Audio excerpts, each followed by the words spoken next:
We're gonna keep it quick and we're gonna keep everything simple. So what I'm gonna go over is what I was doing yesterday for that clarification exercise. So really getting down into the nitty-gritty details about what I want from a job, why I want something in particular, and then what comparison I was making between option A and option B. So I'm gonna show you guys what I wrote down yesterday.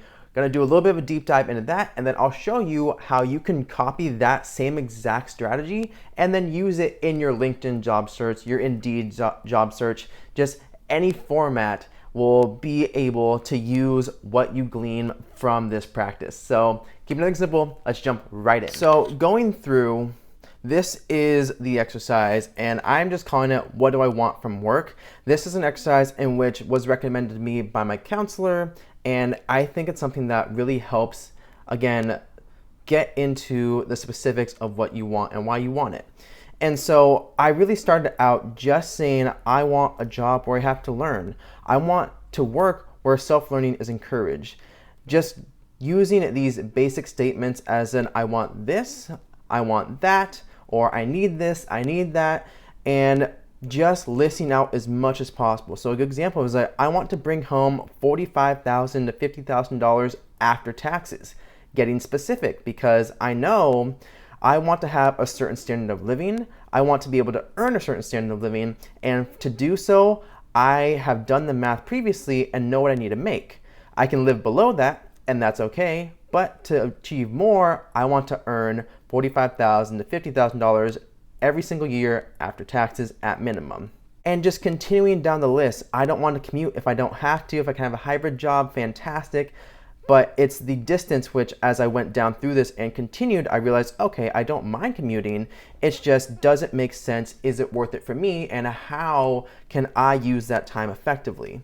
And then even further, getting into the actual math of why did I come up with $45,000, $50,000 per year?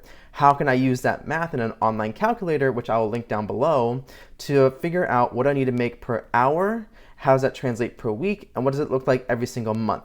And that helped inform what my salary is gonna look like, and also what my take-home pay is gonna look like, which then can inform how do I want to use my job to fund my lifestyle. Because this is something I emphasize on my podcast, and I emphasize here as well, is that ultimately you don't live to work, you work to live.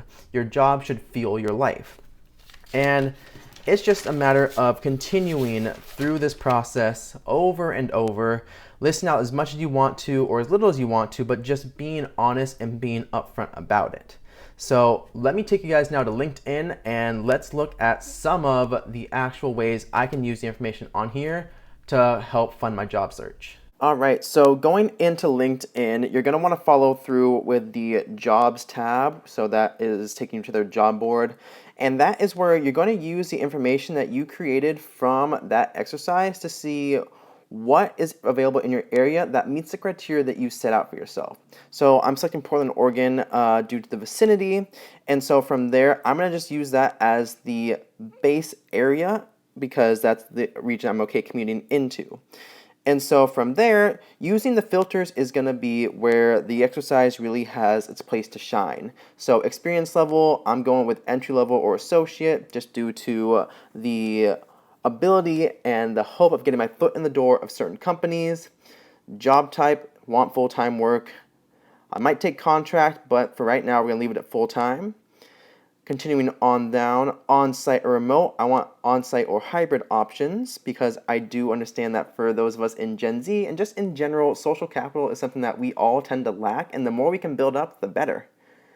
Then for commute, understand that, I don't want to have to drive out too far, especially if I get stuck in Portland traffic, which if you're familiar with LA, Seattle, New York, I imagine traffic just kind of, sucks. So let's avoid that if we can. We'll keep it down to 10 miles. And then industry, I don't have a huge preference in this one at the current moment. I want to do something that I know based on the exercise allows me to help some more people. And so that might be something in terms of information services or consulting, but just being able to help people, but I'll leave it blank for now. And then the salary, knowing that I want $45,000 to $50,000 at minimum, so $40,000 and above is what I have for the range right there. take that back and make sure that everything looks good. Under 10 applicants, doesn't really matter in your network. Helpful, but at the current moment, this is just showing you how this works.